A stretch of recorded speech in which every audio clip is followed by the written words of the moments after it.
करते हैं हमारे ठाकुर जी। कभी कभी तो चंद्रमा के लिए मचल जाते हैं और कहते हैं मैया मैं तो चंद्र खिलौना ले हो। तो मैया कहती है ठीक है लाला। मैया परात में जल भर करके और रख देती है आंगन में, और चंद्रमा का प्रतिबिंब जब दिखाई देता है तो परमात्मा उसमें छपक छपक करके खेलते हैं। लेकिन फिर ठाकुर जी दिन में कहते हैं मैया मैं तो चंद्र खिलौना ले हो। अब मैया दिन में चंद्रमा रूपी खिलौना कैसे दें? रात्रि होता तो उसको बर्तन में उतार भी देती। तो मैया से कहते हैं जय हो लोटी धरनी पर अब ही तेरी गोद न आई हो मैया मोहे चंद्र खिलौना लई हो।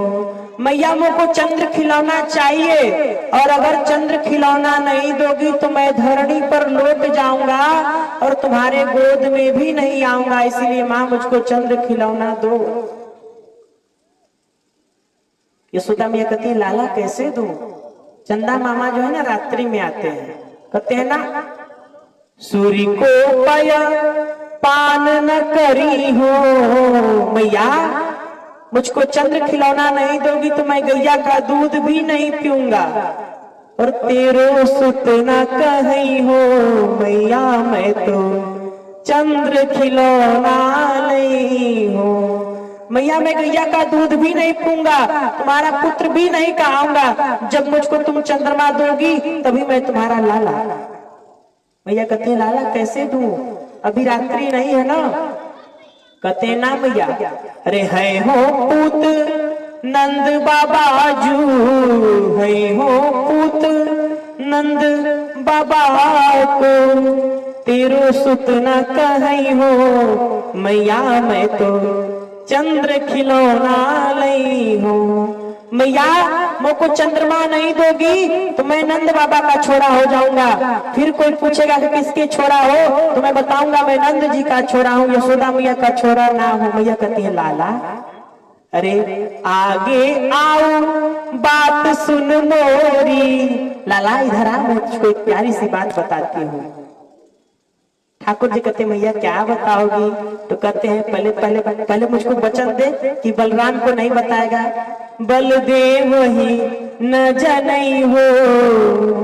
मैया हंसते हुए समझाती है कि हंसी समझावती कहीं जसोमती। क्या समझाती है? तो नहीं दुल्हनिया दई हो। तो ठाकुर जी चंद्रमा को भूल जाते और कहते मैया मुझको दुल्हन दोगी? यशोदा मैया कहती हाँ लाला थारे लिए दुल्हन लाऊंगी। तो ठाकुर जी कह रहे हैं मैया मुझको कैसी दुल्हन दोगी? यशोदा मैया कहती है लाला तू कैसा दुल्हन लेगा? तो ठाकुर जी कहते हैं मैया मुझको नेक सी दुल्हनिया चाहिए कि मैं जब थोड़ा बड़ा हो जाऊं और गौचारण करने मैं जाने लगूं तो उस दुल्हनिया को अपने साथ अपने बगल बंदी के पॉकेट में रख करके ले जाऊं। जब देखने को मन करे मैं निकाल करके अपनी दुल्हनिया को देख लूं। ऐसी दुल्हनिया मैया मुझको चाहिए। अरे तेरी सो मेरी सुनी मैया, तेरी सो मेरी सुनी मैया, अब ही बियाहन जई हो। तेरी कसम है मैया तू मेरी सुन, तू मेरा अभी ब्याह करा दे, मैं अभी ब्याह करने के लिए जाऊंगा।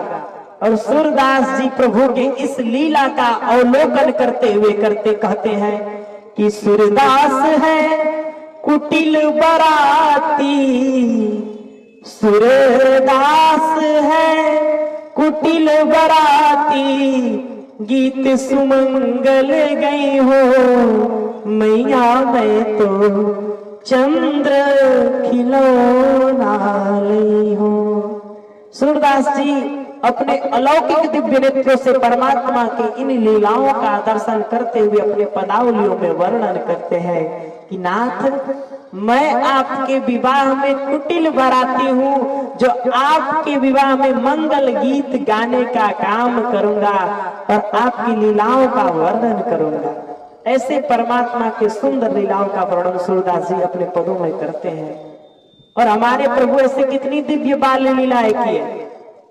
ठाकुर जी तो जाकर के सुरभि के सींगों पे लटक जाते, जो सुरभि गैया थी उसके सींग को पकड़ करके लटक जाते। और सुरभि गैया भी बदमाश है, नेक से ठाकुर जी, और जब सींग पे लटक गए तो गैया खड़ी हो गई। और अब धीरे धीरे जब ठाकुर जी का पकड़ जो है ढीला पड़ने लगा तो गैया जाकर के गोबर के ढेर पर खड़ी हो गई। अब लाला कह रहे मैया मोहे बचैयो, मैया मोहे बचैयो। और गैया मैया सींग हिलावे लग जाए तो ठाकुर जी पंखा अभिषक्त पूरा गोबर में लिपट जाए। मैया देख करके मुस्कुराए, लाला ये गौरी गणेश कैसे बन गए हो? तो मैया मुझको सुरभि ने गोबर में गिरा दियो। परमात्मा बछड़ों का पूंछ पकड़ पकड़ करके जो है दौड़ा करते थे, बछड़ों के साथ घृणा किया करते थे। एक बार जो है सुरभि ने एक बछड़े को जन्म दिया तो ठाकुर जी आकर के उस बछड़े के मुख को खोल करके देख रहे हैं। और जब बछड़े के मुख को खोल करके देखे तो हमारे ठाकुर जी फूट फूट करके रो पड़े, मैया मेरे साथ बड़ा अन्याय भयो है, मैया मेरे साथ बड़ा अन्याय भयो है। मैया बोले लाला का भयो? मैया नेक सारो सुरभि का बछड़ा जो अभी अभी भया है उसके मुख में 8 दांत है और मेरे मुख में अब जा करके 8 दांत भयो है, मैया मेरे साथ अन्याय भयो है। मैया बोली लाला वो जो है ना बछड़ा उस सुरभि का दूध पीता है, तो दूध पीने के कारण उसका जो है दांत उग आया, तो भी दूध पिएगा तो तेरा भी दांत उग आएगा। तो प्रभु कहते हैं मैया मेरे को दूध चाहिए, मैं दूध का पान करूंगा, उनको भी दांत चाहिए। तो ठाकुर जी दूध पीवे लग गए, और जब दूध पीवे लग गए, दही खावे लग गए, तो धीरे धीरे उम्र के साथ ठाकुर जी की दतुलिया भी झाकवे लग गई। तो ठाकुर जी अपने झीनी झीनी दतुलिया से सबको काटा करते थे। मैया यशोदा के गोद में बैठे तो मैया को काटे, नंद बाबा के कांधे पर बैठ करके नंद बाबा को काटे, और बलराम जी को तो जगह जगह से काट रखो है महाराज, पूरा छलनी बना दियो है काट काट करके। बलराम जी कहे मैया मैं लाला को ना लूंगा, लाला मुझको देख मेरी क्या स्थिति कर दी है, पूरा फटेहाल कर दिया मैया काट काट करके। अब तो